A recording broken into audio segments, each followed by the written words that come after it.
Eric Winslow was the first to ask it, not out loud, not even to another soul, but in the way his hand trembled when the girl touched his chest to stop the bleeding.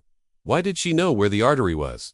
No one asked that. Not the EMTs. Not the reporters. They called her a miracle. They wrote about her in warm headlines and soft colors. But they didn't ask how a 12-year-old from a trailer park knew how to keep a billionaire alive for exactly 13 minutes and 26 seconds. They didn't ask what he whispered to her right before he slipped into unconsciousness, and why she dropped to her knees like something holy and unbearable had just been spoken. I didn't believe it either. Not at first. I thought I was just reviewing some archived footage for the Foundation's 10th anniversary routine. Boring PR stuff. But I found something that wasn't supposed to be in there, a timestamp that never aired. The final angle. The girl Lena Brooks. Her face turned just enough for the mic-on officer Harper's vest to catch a sound it shouldn't have caught. She hadn't cried all day. Not even when her foster mother arrived, looking more irritated than worried. But when Eric said those words, barely audible, almost not there, her entire body broke. And then the file cut to black. No glitch. Just erased. I shouldn't have heard it. And if you're still here, neither should you.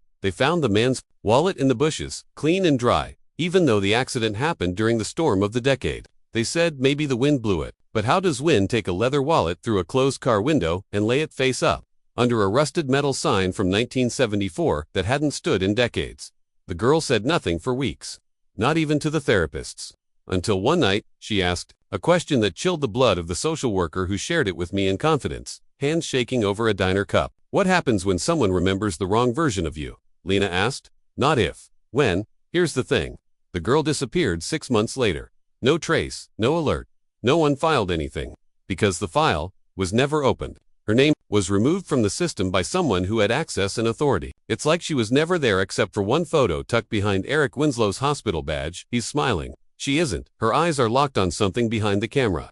Something blurred in the reflection of the exit sign above them, and I swear to you, the shape in that reflection matches a man who died in 1990, to Eric Winslow's father, a man whose voice, according to every source I've pulled, sounded nothing like Eric's, and yet Lena swore that whisper came from him. She only ever said one sentence to the press. It didn't make it to the papers, but I found the raw tape. She said, he knew my name before I told him.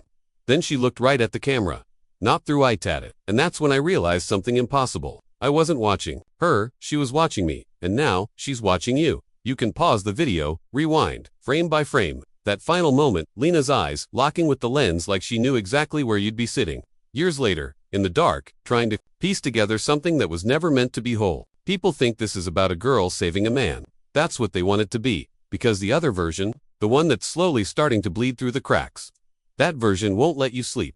That version is what got me pulling cables out of my laptop in the middle of the night. That version is why I stopped telling people what I do. I tried to leave it alone, I really did. Shut the file, dump the footage, walk away. But you don't just walk away once Lena sees you. The next morning, my car clock was 19 minutes behind my phone. Every device synced to the same network except that one. At first, I thought it was a software bug.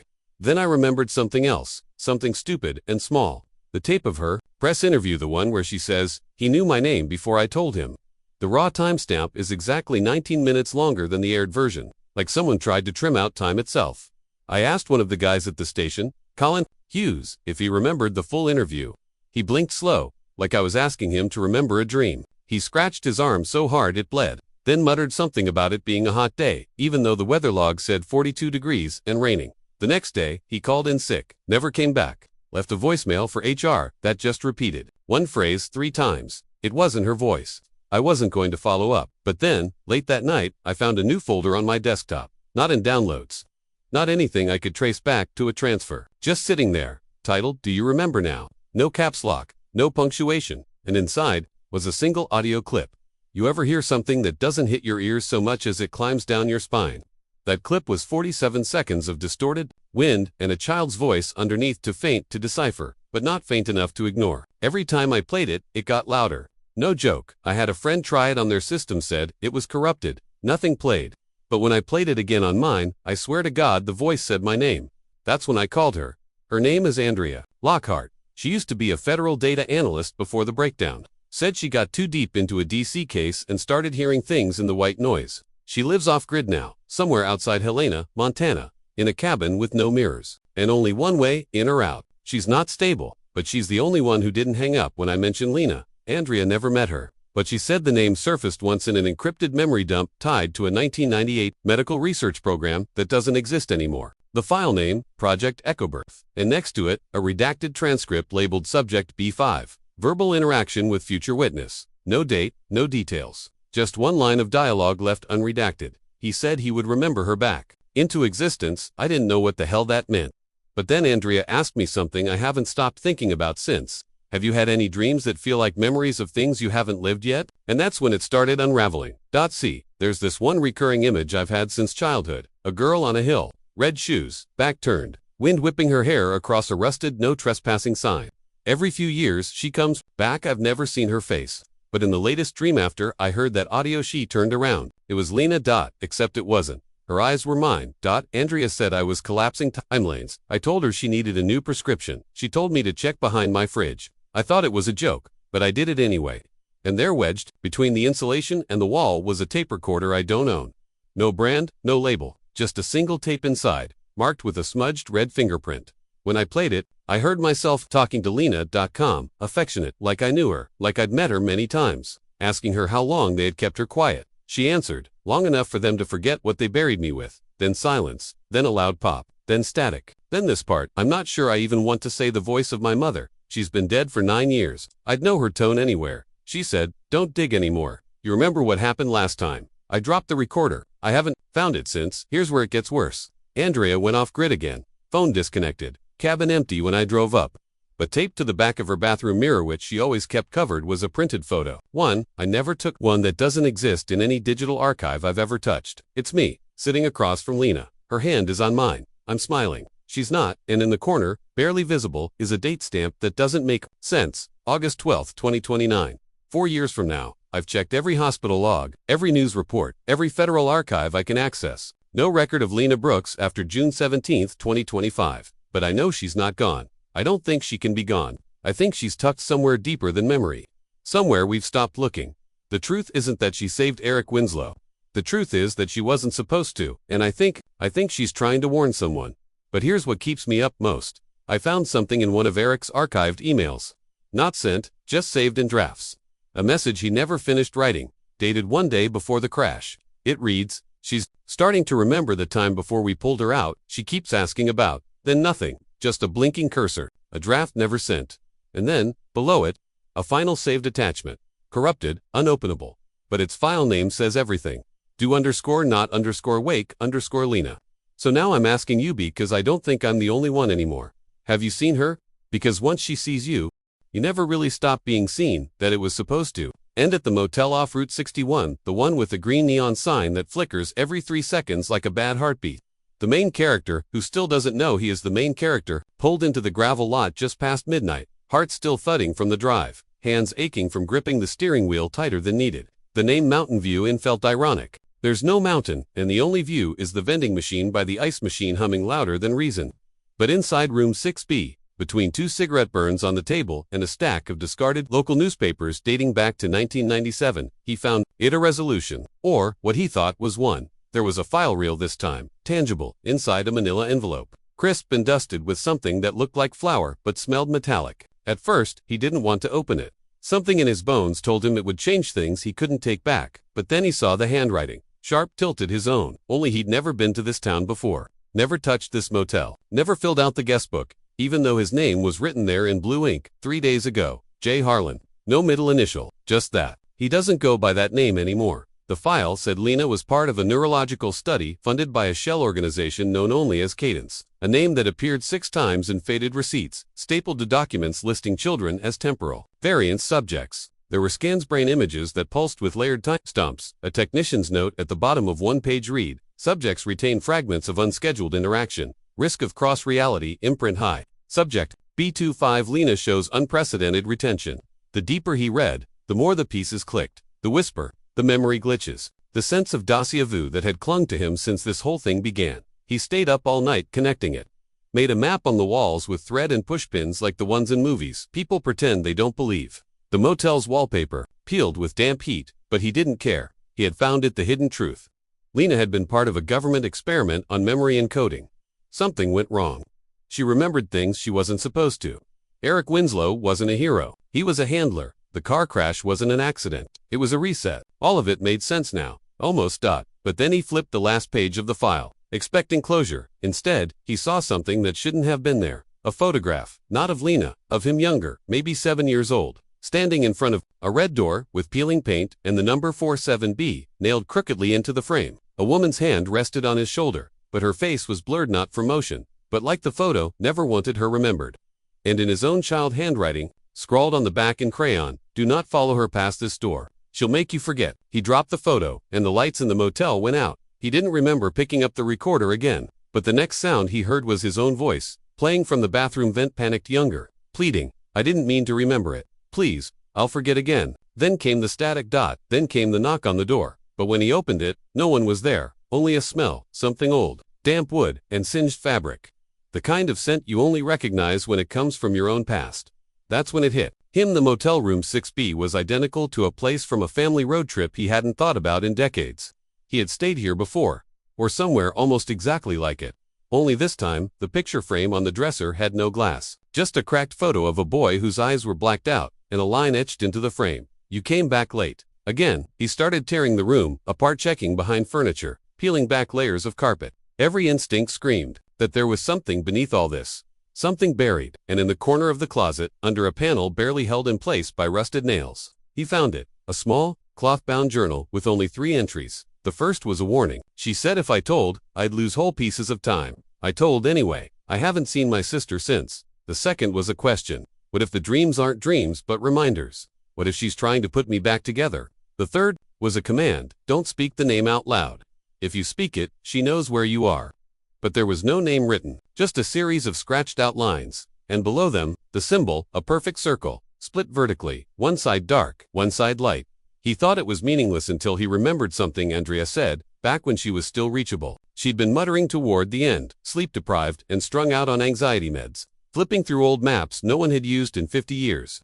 She said the thing watching Lena wasn't after her. It was trying to reintegrate her, like she had splintered off from something whole, something older, larger, patient, and now he wasn't sure if he was remembering her story, or his own. The truth began to buckle under its own weight. If Lena was a subject, then what was he? Why was his name on the file? Why was his voice on the tape? Why did the dreams of the red door feel more like flashbacks every time they came? He thought the answers were here in this motel. But that's what made it a false resolution, because right as he began to pack the files, planning to drive out and tell someone, anyone, he caught a new reflection in the motel mirror. A second figure, a child, standing just outside the bathroom door. Red shoes, no shadow, no eyes. When he turned around, no one. But on the mirror was a handprint, small, human, burned into the glass. And beneath it, scratched with something sharp. You remembered too early.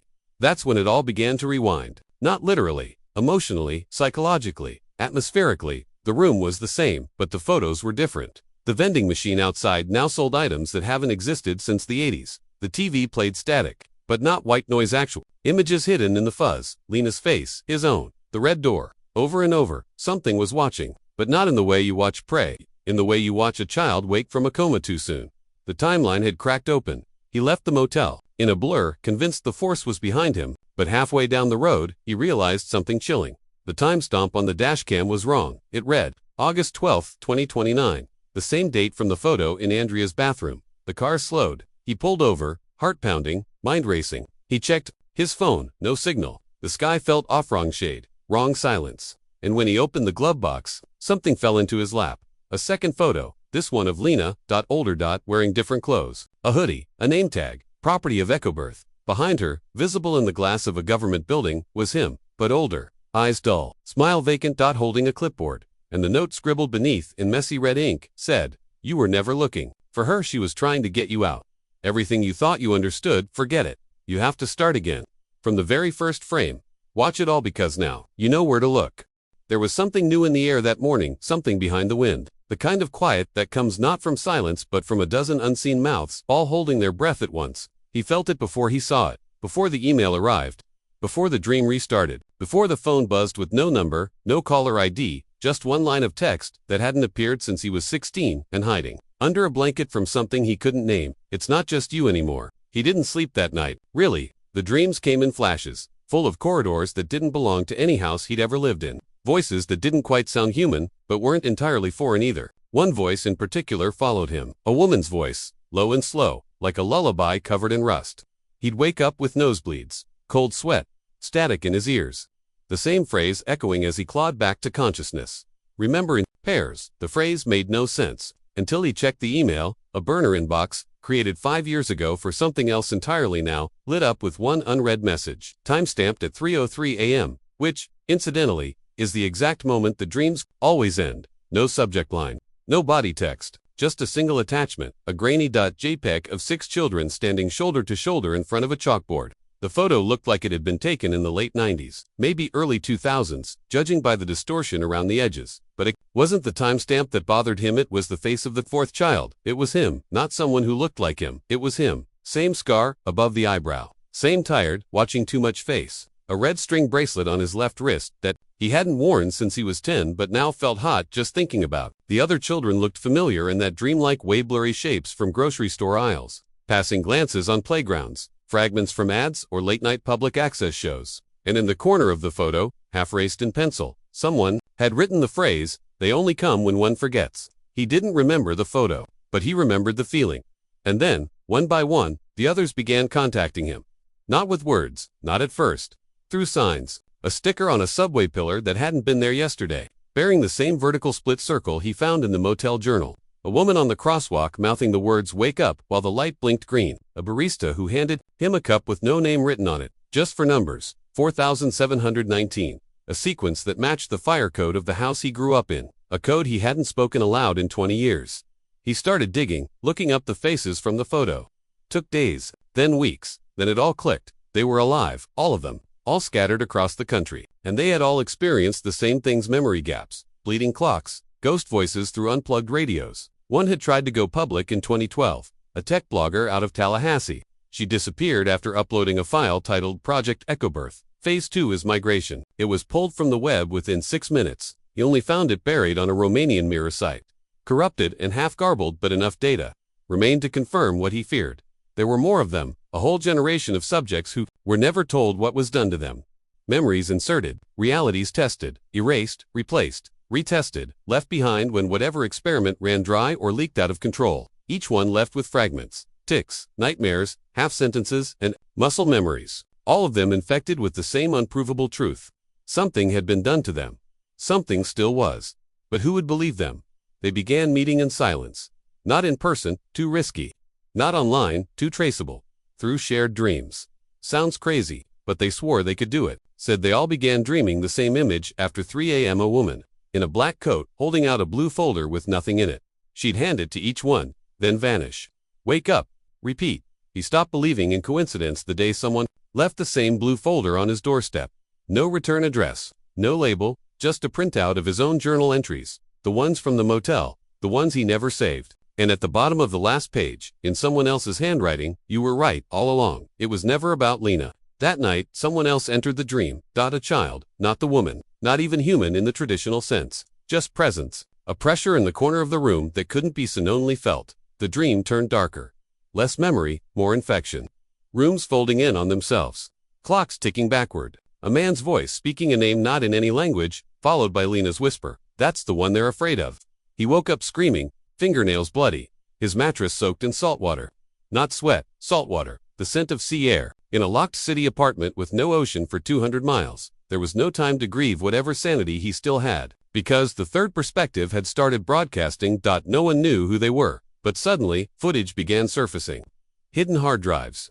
Tapes found in basements, in Goodwill donation bins, under floorboards of condemned homes. Most labeled, untitled or do not view. But they all shared one common feature, a 20-second opening clip of static, then the phrase, "You're not crazy. They lied to you." The footage varied: old classroom recordings, government interviews with children, a hospital security feed where a girl vanished mid-sentence, leaving only her shadow on the bed. One video showed Lena at age 6, staring directly into the camera. The tape had no audio, but you could read her lips if you slowed it down. "We have to become real again." That's when he realized they weren't just watching, they were waiting.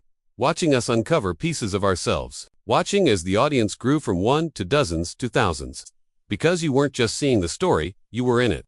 If you had dreams like this, if you remembered the wrong childhood, if a stranger ever called you by a name you didn't recognize but felt was yours, then you were part of it too. They'd seeded the story everywhere. In songs you hum but can't name.